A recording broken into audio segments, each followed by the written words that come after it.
On this episode of the Press Rewind Prince Lyrics podcast, things get quiet and spiritual on the 86 vault track that ultimately saw an official release in 1993, and that song is Power Fantastic. Power Fantastic was initially recorded in March of 1986 at Prince's Galpin Boulevard home studio. The creation of this song has been well documented as part of the Sign of the Times Super Deluxe rollout in 2020. Briefly, the song's musical base is an instrumental song by Wendy and Lisa called Carousel. This instrumental was recorded in the summer of '85 at Complex Studios in Los Angeles, and Wendy and Lisa's home base when they weren't in Minneapolis. Prince heard it and loved it enough to write lyrics and vocal melodies for it, which was what was recorded in March of '86. So you have the base of the Carousel song that inspired Prince to write lyrics and vocal melodies for what would become Power Fantastic in March of 1986. And the way the song was recorded, again, is detailed very, very well and very professionally in the Sign of the Times Super Deluxe book, Dwayne Tudall's Parade and Sign of the Times studio sessions book, and the official Prince podcast series on the Sign of the Times Super Deluxe release from 2020. The first take, where we can hear Prince guiding the revolution through the recording, can be found on the Sign of the Times Super Deluxe. He re-recorded his vocal later that same session, and this later take is what was released on the Hits and B-Sides collection from '93. It appears as though it was going to be part of the Dream Factory project, but was often removed even before the project fell apart. It was also considered in an early draft of the Graffiti Bridge movie and soundtrack before being removed from that as well. The Revolution band members that participated in the recording were, of course, Wendy and Lisa. And then we also had Bobby Z on drums, and then Eric Leeds and Atlanta Bliss on horns and trumpet. So that means Brown Mark and Dr. Fink were not there during the recording of this song. In many ways, this can be considered the last true Revolution song. Parade was already done and had just been released, and that was the last Prince and the Revolution album officially. Prince would disband the band later in that same year, in the summer of '86. So they weren't around for much longer during any studio recordings. Yeah, they recorded It's Gonna Be a Beautiful Night together, live, but that wasn't quite as a collaborative effort in terms of the writing process and the recording process. Yeah, they performed it, and a lot of that live performance was what was used on Sign of the Times. So, oftentimes that is considered the last quote-unquote Revolution, Prince and the Revolution song. But Power Fantastic could be considered as well, because this is a studio track, and they were together in the studio for this song. Lyrically, Power Fantastic is one of Prince's more oblique compositions, never really making it crystal clear to what he's talking about in terms of the themes or meanings, not unlike his use of the de-elevator quote in Let's Go Crazy, or things that he spoke about on The Ladder from Around the World in a Day. So there's a lot of symbolism, a lot of decoding that you have to kind of do through the close listening of the song and the lyrics. And I think Power Fantastic kind of falls into that category as well. It combines that spiritual and sexual elements that Prince was very keen to combine in his music. And I think at this point we'll just jump into the lyrics. Late at night, when the world is sleeping, You are frightened, 'cause the power's creeping. In your room, with something you're afraid of. Life or doom is what this feeling's made of.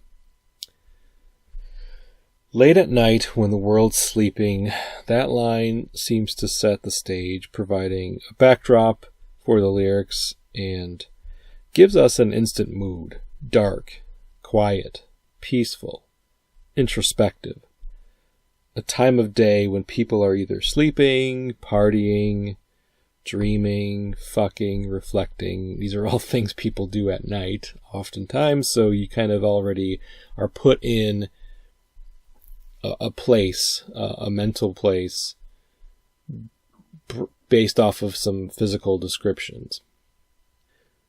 A time of day that this song is meant to inspire and provide, like I said, a mood for. You are frightened, 'cause the power's creeping. The first instance of the word power being used in a way that we have to decipher as listeners. Power could be referring to a higher power, the power of God, for example. It could also be referring to the power of love, to paraphrase the Huey Lewis and the News song, which was big around the same time. It could also be considered a sexual power, a powerful drive, or a powerful attraction. The references also using fear here, you are frightened,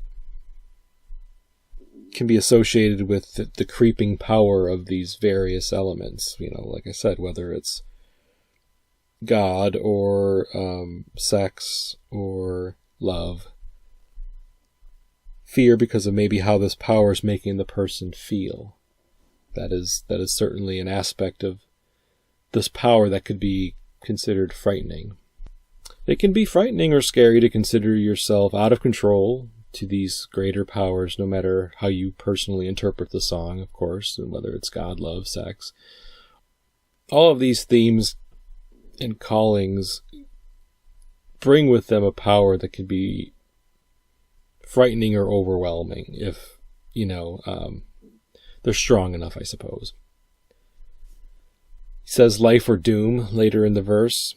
Can be either magnificent or heartbreaking, these powers that I'm speaking about. The best and the worst of humanity can be driven by these powers, religion, love, and sex. All of these things have driven men and women to do terrible things.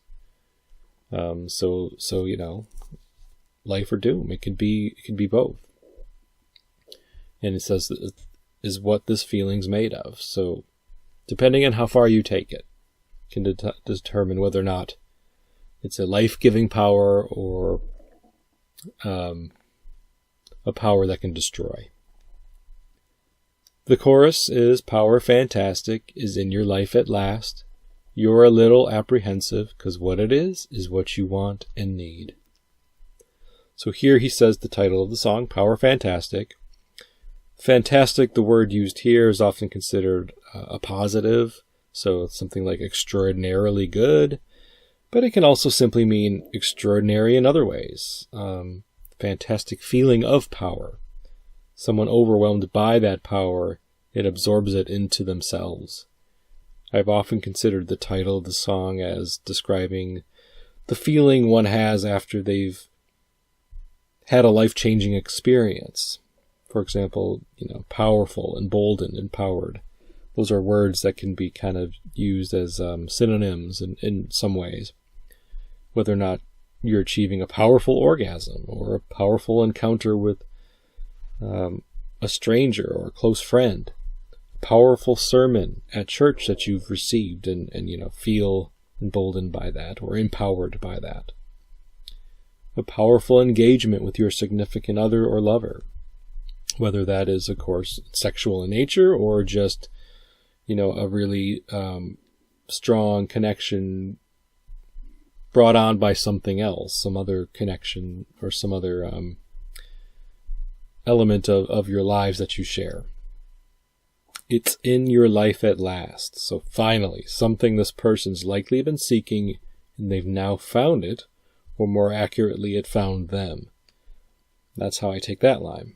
And then the use of the word apprehensive, another word for fearful, which was used in the first verse, or just apprehensive because there's still so much unknown about this power that has now overcome them. Where will it lead? That's a question I think maybe the person that Prince is singing about in the song is still questioning themselves. Where am I going with this? Where will this take me? It's what they want and need, so no reason to be afraid, I guess, except for the fear of having it potentially forever change who they are. If they're comfortable with who they are and this power, this fantastic power overwhelms them, it could change them in a way that makes them fearful. Even though they've been wanting it and needing it, they still may be apprehensive in terms of how it's going to change them. Change is scary, even if it's wanted change and desired change. Verse 2, minor G is the chord of pleasure. It will be played in 11 measures. You will see fire, but you're cool as ice. You lie if you say this isn't nice. So in the first line of the second verse, we have the G minor reference, and that's a chord reference, on like a musical scale. It can be played on a guitar or piano. I did a little, I'm not a musician, so, some of these musical references are a bit over my head. So I looked into it a little bit more, and apparently Mozart used the G minor scale often to express sadness and tragedy in his compositions. However, I think the clue to how Prince is intending to use it or interpret this phrase can be found in the following line: is the chord of pleasure. Minor G is the chord of pleasure. So by adding the chord of pleasure after, not sadness or tragedy, like Mozart used it, but pleasure. So I interpret this then to be a coy and clever reference to a woman's G-spot, which we know Prince wrote a song about before this that ended up on Jill Jones' debut album in 1987. The song was called G-spot. It will be played 11 measures. How much time will it take to reach orgasm? Maybe that's referencing that. Again, it's kind of a musical reference that I think does have a double meaning. I don't think it's meant to be exactly how it's written, which again would not be unusual for Prince. So is it referencing the manner in which it will be played or manipulated, i.e. the G-spot, i.e. the clitoris? Maybe some of these things Prince is talking about, pleasuring a woman in that way. And this is where I think, like the first verse felt a bit more spiritual. Second verse appears to be a bit more sexual, if you interpret it the same way I did. You will see fire. Fire, is another way of describing pleasure, sexual pleasure. But, fire is also used as a descriptive term for hell. But I just don't reconcile how Prince is talking about these lines and then using fire. I just feel like it's more meant to inspire thoughts of pleasure and specifically sexual pleasure. You will see fire, but you're cool as ice. So this person is staying composed, staying in control despite the pleasure that they are receiving. And I just don't reconcile, again, the thought that Prince is talking about hell here, because he's never really insinuated that sex is bad. He's always kind of preached that sex and love are intertwined, which also is intertwined with God, so it's all positive, it's all things that are desirable and achievements that we should strive for, not you should be shamed for liking sex, or you should be shamed for enjoying sexual pleasure. That's never been a part of his musical journey. So again, I interpret it to be more of a desire, pleasure, lust reference than fire and brimstone, hell reference. You lie if you say this isn't nice. Again, so those persons, I get the impression that they're playing a bit coy with it. They're experiencing pleasure, but they're not really giving themselves fully up to it yet. You're cool as ice. Him saying that, you'd be lying if you say this isn't nice, meaning like she's clearly enjoying herself, or, they're clearly enjoying themselves. There's no pronouns used here, so I don't know why I immediately went to a female pleasure, but I think just because the reference, the perceived reference, it's not explicit, but the perceived reference to a G spot from the minor G in the earlier verse gave me the impression that this is a song that Prince wrote about, a woman's experience. Anyway, so that is the second verse, and then, the chorus is repeated a couple more times. Power fantastic is in your life at last. You're a little apprehensive. What it is what you want and need. And power fantastic is then, that phrase is used again in this, the next chorus that's repeated towards the end of the song, and that's the lyrics to the song. I mean, it's a beautiful, beautiful song. Both versions, the re-recorded in the same session version, where Prince re-recorded the vocals, kind of like a take two, even though we don't know if it's exactly take two or just take whatever, some later take that ended up on the hits and B-sides, which, if you were around in 93 and you heard it then, that would have been your first experience with this vault song. At that point, the song was only 7 years old, not 34 years old like it was by the time we heard, the very, very first take of it on the Sign of the Times Super Deluxe in 2020. But both versions offer, a different look into the song. I think most people who enjoy this, to take one version, enjoy the intimacy of it, knowing that the band was there. You can hear him giving directions to the band, knowing how the band was kind of separated throughout the Galpin Boulevard house that the song was recorded in because of space constraints. Again, I highly encourage you to check out the podcast from 2020, the official Prince podcast that talks about this song, or read any of the aforementioned writings about this song, because it is a wonderful song. I think this is definitely in my top 10 favorite Prince songs of all time. Like, if I had to make a desert island Prince playlist or mixtape, here's, you got 60 minutes, put as many Prince songs as you want from any era. This song has to be on it. It is an all-timer for me, no questions. And it's just a beautiful, beautiful song. So let's read about the song in the Dwayne Tudall book. And this is a quote from Lisa Coleman. I'm really proud of Power Fantastic. I thought it was a beautiful collaboration between the three of us. So she mentions the three of us. She's obviously referring to Wendy, Lisa, Prince, although, of course, the recording was more than just the three of them. Rehearsals for the upcoming tour were in full swing, and the band was connected on a deeper level once again after some time apart. Prince was not only preparing the Revolution for a potential tour, he was actively recording at his home studio, but so far he was working mostly as a solo artist, and not as the leader of the band. It was really a special day because it was not often that he would have the Revolution come to his private space at the house, reflected Wendy. Back in the day he would, but once things got really big with him, his home didn't really end up being the hangout zone like it used to. It was much quieter back in those times. So to all be together in his space was a special moment and not common, kind of a rare moment. There was a basement studio that had large control room and a medium-sized isolation booth right next to it, remembers Susan Rogers. The piano was upstairs and was used for smaller projects. We tried to fit the whole band in there once, but it wasn't big enough for a band.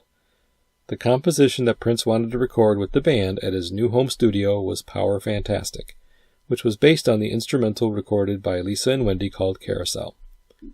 Power Fantastic was a song that the three of us wrote together, Wendy, Prince, and myself, according to Lisa, and the melody that he put on it was so beautiful. I didn't expect that he would write anything to it, she continues, but then when he was like, yeah, I wrote lyrics to it, I was kind of amazed because I thought stylistically it was a little off. It's kind of jazzy, or I don't know what it is. I didn't think it was really a Prince song, but then when he added what he added and the way we did it, it fit right in. And I was like, yeah, that is a Prince song. The music was written by Lisa and Wendy, recalled Eric, but was mistakenly attributed to Prince on the Hits and B-Sides album. It was a mistake because Prince knew that it was Wendy and Lisa's. Although I think Prince wrote the lyrics for the song, the music and the arrangement was basically Wendy and Lisa's, and we rehearsed the song in the warehouse that afternoon. After rehearsing, he asked if it was possible to do the whole band at the house, and I said, well, I think so. I think we have everything we need, says Rogers. We set up the band with Bobby downstairs on the drums, Lisa upstairs on the piano. We had horns on it, and Prince was singing his vocal in the control room. Eric, Matt, and Wendy would also record their respective sax, trumpet, and guitar parts from different sections of the house. Considering that Prince had spent a great deal of time working with Sheila on the Flesh sessions earlier in the year, Bobby Z recalled that he enjoyed being an active part of the recording. My involvement with Parade was meant to be isolated because I wasn't really involved with the record and the film that much. But the upcoming Hit and Run tour was something where I kind of came back into the fold. I really started recording with the band again and everything. I knew that if this was going to be my last hurrah, and if he still wanted me to do the tour, he would still wanted me to be in the band, and it was kind of a vote of confidence still. And I was at my best and totally kicked butt. Because the arrangement had been rehearsed in the afternoon, the recording went smoothly, especially considering that not everyone could see each other. Prince communicated over the headphones, instructing them to spend the first minute warming up, ad-libbing to a peak, and then to quietly resolve that brief section once they heard him whisper, shh. This whole song is pretty incredible, especially with the beginning like that, remembers Atlanta Bliss. That's the noise of the world. It's just crazy and crazy and crazy, and then all of a sudden it just focuses down. You turn out the lights, turn up the sound, and we're really focused. It's everyone that's listening in on one spot. That's what music is about. The song was recorded, as I remember, in one take, remembers Leeds, and Prince did a scratch vocal, which he then replaced with his final vocal. The headphone communication helped bring everyone together despite being scattered around his house, according to Lisa. That's a great little peek into what we did. That's how we worked. He would be in our headphones and talk to us through it. We needed the unifying voice in the headphones saying, okay, now do this, because we couldn't see each other, so it was really odd. Rogers recalled how the under-equipped new studio provided her a unique vantage point for the recording. The band was all set up in various parts of the house, and Prince was going to be in the control room singing, but there were no headphones for me. I had to be in the control room with him and also have the speakers off because we didn't want leakage. So that meant he had to sing the control room with me hearing no music, only his voice, and we set up the vocal mic in the furthest corner of the control room. He had his headphones on and he sang the song from top to bottom, and all I heard was his voice. And it was just heart-wrenching and beautiful. This was a magical moment. Witnessing such an unguarded and almost intimate display of his talent was different than anything Rogers had experienced before with Prince. You'd spent hours watching him sing at rehearsal, but rehearsal has a different kind of performance aspect to it than singing for a record. Singing for a record is singing for a smaller delivery system. The size of the canvas is so much smaller. It's like the difference between watching someone paint a small portrait on a postcard versus painting a mural. So really seeing those performance gestures up close and personal, what a moment. Rogers wasn't the only one who felt they'd done something incredible. It was just one of the most stunning songs we ever did, explains Leeds. It shows a sophistication of material, and Prince's vocal on it was just absolutely spellbinding. That was literally one of the times that we just came out of the studio and we had goosebumps. We all really felt that we had just been part of something real special. And once and for all, let me reiterate that it's always been assumed that it was Miles Davis that plays the muted trumpet on Power Fantastic. Nope, It never was. It was Atlanta Bliss. Prince would record some additional overdubs, including his vocals, and an instrumental version of the track was also mixed. Okay.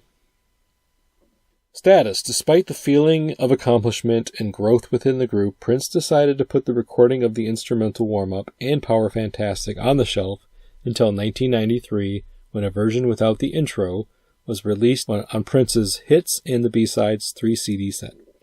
The first run-through of the song would be released as Power Fantastic live in studio, which is 6 minutes and 22 seconds, on the Sign of the Times Super Deluxe Edition in 2020. And there's another anecdote from Lisa. According to Lisa, Joni Mitchell misheard the lyrics for Power Fantastic. One of the funny memories I have of that is after we recorded it with the band, we were back here in LA, and me, Wendy, and Prince went to Joni's house, and Prince played it for her, and she loved it. She got the lyrics wrong, but it's actually a better lyric. Power Fantastic, isn't your life elastic? And that's not the words. It's Power Fantastic is in your life at last. But isn't your life elastic? That's such a great line. And we were like, oh no, that's not what it is. Despite the comical misinterpretation, the lyrics remain as written. Okay. So that is Power Fantastic.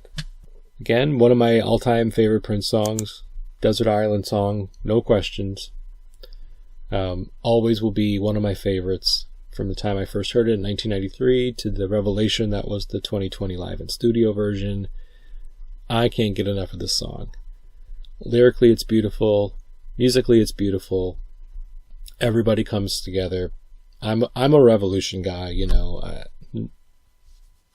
I'm not going to pretend like I'm not. I came of age with Prince's music in the early to mid 80s, so of course the Revolution is going to have a very special place in my heart. And this song being such a collaboration with the expanded Revolution, I consider Eric and Atlanta part of the expanded Revolution, just like, you know, in some ways Jerome and Wally and Brooks were. I just love this song so much. So hopefully you do too, and hopefully you enjoyed this episode. This has been the Press Rewind Prince Lyrics Podcast. I've been your host, Jason Brenninger. You can find the show at pressrewind.net and on social media. And until next time, thank you very much, and goodbye.